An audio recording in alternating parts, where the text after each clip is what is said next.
प्रेम से बोलिए गणेश भगवान की जय। भक्तों, आज सुनेंगे आषाढ़ संकष्टी चतुर्थी की व्रत कथा। पार्वती जी ने पूछा कि हे पुत्र, आषाढ़ कृष्ण चतुर्थी को गणेश जी का पूजा कैसे करनी चाहिए? आषाढ़ मास के गणपति देवता का क्या नाम है? उनके पूजन आदि का क्या विधान है? सो आप मुझसे कहिए। गणेश जी ने कहा, आषाढ़ कृष्ण चतुर्थी के दिन कृष्ण पिंगल नामक गणेश की पूजा करनी चाहिए। इसकी कथा निम्न प्रकार से है। हे महाराज, द्वापर युग में महिष्मती नगरी का महिजीत नामक राजा था। वह अपनी प्रजा का पालन पुत्रवत करता था, किंतु संतानहीन होने के कारण उसे राजमहल का वैभव अच्छा नहीं लगता था। वेदों में निसंतान का जीवन व्यर्थ माना गया है। यदि संतान विहीन व्यक्ति अपने पितर को जल देता है तो उसके पितरगण उस जल को गर्म जल के रूप में ग्रहण करते हैं। इसी उहापोह में राजा का बहुत समय व्यतीत हो गया। उन्होंने पुत्र प्राप्ति के लिए बहुत से दान यज्ञ आदि कार्य किए, फिर भी राजा को पुत्र उत्पत्ति न हुई। जवानी ढल गई और बुढ़ापा आ गया, किंतु वंश वृद्धि न हुई। तदंतर राजा ने विद्वान ब्राह्मणों और प्रजाजनों संदर्भ में परामर्श किया। राजा ने कहा कि हे ब्राह्मण तथा प्रजाजनों, हम तो संतानहीन हो गए, अब मेरी क्या गति होगी? मैंने जीवन में तो किंचित भी पाप कर्म नहीं किया है। मैंने कभी अत्याचार द्वारा धन संग्रह नहीं किया। मैंने तो सदैव प्रजा का पुत्रवत पालन किया तथा धर्माचरण द्वारा ही पृथ्वी शासन किया। मैंने चोर डाकुओं को दंडित किया, इष्ट मित्र के भोजन की व्यवस्था की, गौ ब्राह्मणों का हित चिंतन करते हुए शिष्ट पुरुषों का आदर सत्कार किया। फिर भी मुझे अब तक पुत्र न होने का कारण क्या है? विद्वान ब्राह्मणों ने कहा कि हे महाराज, हम तो वैसा ही प्रयत्न करेंगे जिससे आपके वंश की वृद्धि हो। इस प्रकार कहकर सब लोग युक्ति सोचने लगे। सारी प्रजा राजा के मनोरथ की सिद्धि के लिए ब्राह्मणों के साथ वन में चले गए। वन में उन लोगों को एक श्रेष्ठ मुनि के दर्शन हुए। वे मुनिराज निराहार रहकर तपस्या में लीन थे। ब्रह्मा जी के समान वे आत्मजित, क्रोधजित तथा सनातन पुरुष थे। संपूर्ण वेद विशारद एवं अनेक ब्रह्म ज्ञान संपन्न वे महात्मा थे। उनका निर्मल नाम लोमस ऋषि था। प्रत्येक कल्पांत में उनके एक एक रोम पतित होते थे, इसलिए उनका नाम लोमस ऋषि पड़ गया। ऐसे त्रिकालदर्शी महर्षि रोमस के उन लोगों ने दर्शन किए। सब लोग उन तेजस्वी मुनि के पास गए। उचित, अभ्यर्थना एवं नाम आदि के अंतर सभी लोग उनके समक्ष खड़े हो गए। मुनि के दर्शन से सभी लोग प्रसन्न होकर परस्पर कहने लगे कि हम लोग को सौभाग्य से ही ऐसे मुनि के दर्शन हुए। इनके उपदेश से हम सभी का मंगल होगा। ऐसा निश्चय कर उन लोगों ने मुनिराज से कहा, हे ब्रह्म ऋषि, हम लोग के दुख का कारण सुनिए। अपने संदेह के निवारण के लिए हम लोग आपके पास आए हैं। हे भगवान, आप कोई उपाय बतलाइए। महर्षि लोमस ने पूछा, सज्जनों, आप लोग यहाँ किस अभिप्राय से आए हैं? मुझसे आपका क्या प्रयोजन है? स्पष्ट रूप से कहिए, मैं आपके सभी संदेहों का निवारण करूंगा। प्रजाजनों ने उत्तर दिया, हे मुनिवर, हम महिष्मती नगरी के निवासी हैं। हमारे राजा का नाम महिजीत है। वह राजा ब्राह्मणों का रक्षक, धर्मात्मा, दानवीर, शूरवीर एवं मधुर भाषी है। उस राजा ने हम लोगों का पालन पोषण किया है, परंतु ऐसे राजा को आज तक संतान की प्राप्ति नहीं हुई। हे भगवान, माता पिता तो केवल जन्मदाता ही होते हैं, किंतु राजा ही वास्तव में पोषक एवं संवर्धक होता है। उसी राजा के निमित्त हम लोग ऐसे गहन वन में आए हैं। हे महर्षि, आप कोई ऐसी युक्ति बतलाए जिससे राजा को संतान की प्राप्ति हो, क्योंकि ऐसे गुणवान राजा को कोई पुत्र ना हो, यह बड़े दुर्भाग्य की बात है। हम लोग परस्पर विचार विमर्श करके इस गंभीर वन में आए हैं। उनके सौभाग्य से ही हम लोगों ने आपका दर्शन किया है। हे मुनिवर, किस व्रत, दान, पूजन आदि अनुष्ठान करने से राजा को पुत्र होगा, आप कृपा करके हम सभी को बतलाए। प्रजाजन की बात सुनकर महर्षि लोमस ने कहा, हे सज्जनों, आप लोग ध्यान पूर्वक सुनो। मैं संकट नाशन व्रत को बतला रहा हूँ। यह व्रत निसंतान को संतान और निर्धन को धन देता है। आषाढ़ कृष्णा चतुर्थी को एकदंत गजानन नामक गणेश की पूजा करे। राजा व्रत करके श्रद्धा युक्त हो, ब्राह्मण भोजन करावे और उन्हें वस्त्र दान करे। गणेश जी की कृपा से उन्हें अवश्य ही पुत्र की प्राप्ति होगी। महर्षि लोमस की यह बात सुनकर सभी लोग करवद होकर उठ खड़े हुए। नतमस्तक होकर दंडवत प्रणाम करके सभी लोग नगर में लौट आए। वन में घटित सभी घटनाओं को प्रजाजनों ने राजा से बतलाया। प्रजाजनों की बात सुनकर राजा बहुत ही प्रसन्न हुए और उन्होंने श्रद्धा पूर्वक विधिवत गणेश चतुर्थी का व्रत करके ब्राह्मणों को भोजन, वस्त्र आदि का दान किया।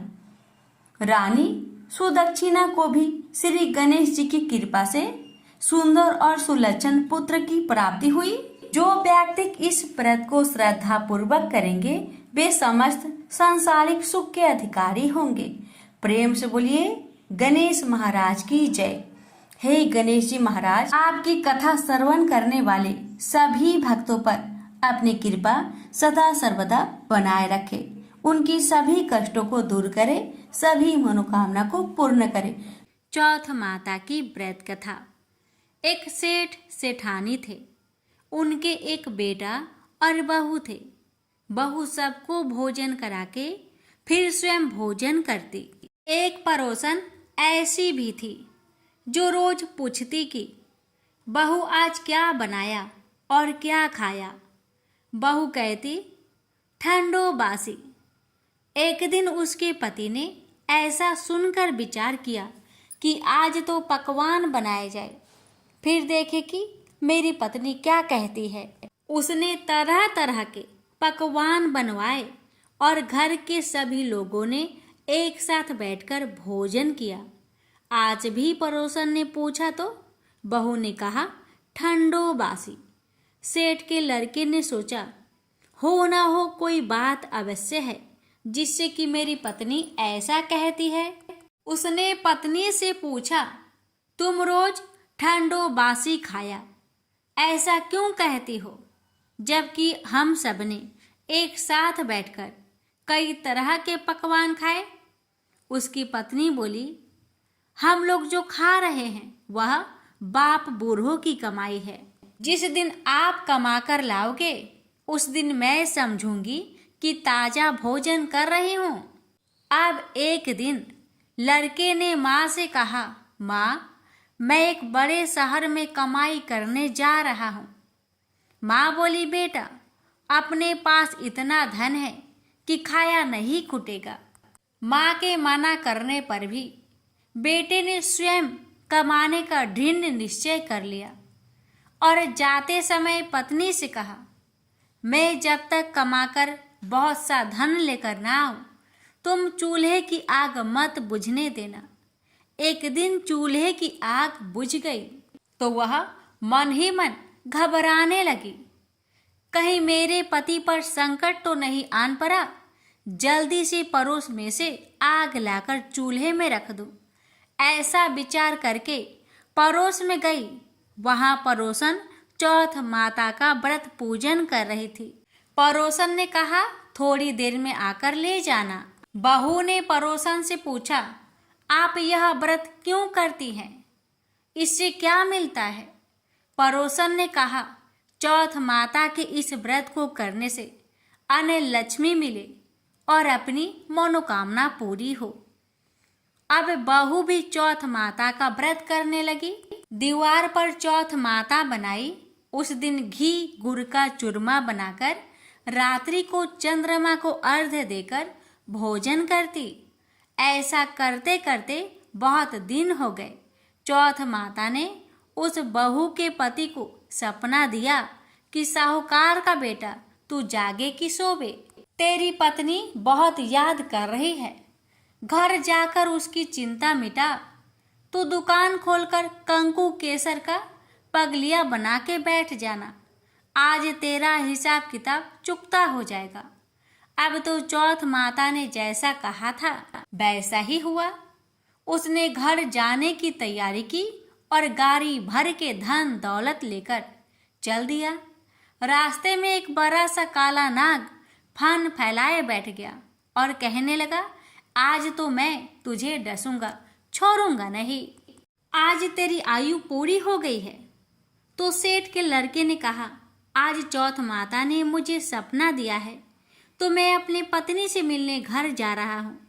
वहाँ मेरी पत्नी बहुत चिंता कर रही है, मैं उससे मिलकर जरूर आऊँगा, तब तुम मुझे डस लेना। नाग ने कहा, तुम शपथ पूर्वक कहकर जाओ तो मैं तुम्हें जाने दूंगा, परंतु लौट कर नहीं आए तो तुम्हारे घर आकर मैं तुम्हें डस लूंगा। इस प्रकार सर्प को वचन देकर वह अपने घर पहुंचा। वहां सभी से हंसी खुशी से मिला और भोजन करके उदास होकर बैठ गया। उसकी पत्नी ने उदास होने का कारण पूछा तो पति ने काले नाग वाली बात बताते हुए कहा, यदि मैं उसके पास नहीं जाऊंगा तो वह घर आकर मुझे डस लेगा। पत्नी बहुत चतुर थी। उसने कहा कि आप घबराओ नहीं, लेट जाओ, मैं एक उपाय करती हूँ। पत्नी ने कमरे की 7 पीढ़ी सिराओ धोई। पहले पीढ़ी पर रेत, दूसरी पीढ़ी पर इत्र, तीसरी पीढ़ी पर गुलाब, चौथी पीढ़ी पर कंकु केसर, 5वीं पीढ़ी पर लड्डू पेड़ा, 6ठी पर गादी गलीचा और 7वीं पीढ़ी पर दूध का कटोरा भरकर रख दिया। इस प्रकार वह 7 ही पीढ़ी सजाकर बैठ गई। आधी रात होते ही नाग आकर पीढ़ी चढ़ने लगा। पहली पीढ़ी पर रेत में लौट गया और कहने लगा कि सेठ की बहू ने आराम तो बहुत दिया, पर वचन से बंधकर आया हूँ, सो डसूंगा अवश्य ही। इस प्रकार 7 पीढ़ियों पर नाग आराम करता हुआ और कहता हुआ कि डसूंगा जरूर। कमरे में जाने ही वाला था कि चौथ माता ने विचार किया कि मैं इसे नहीं बचाऊंगी तो संसार में धर्म कर्म और व्रत पूजन को कौन मानेगा।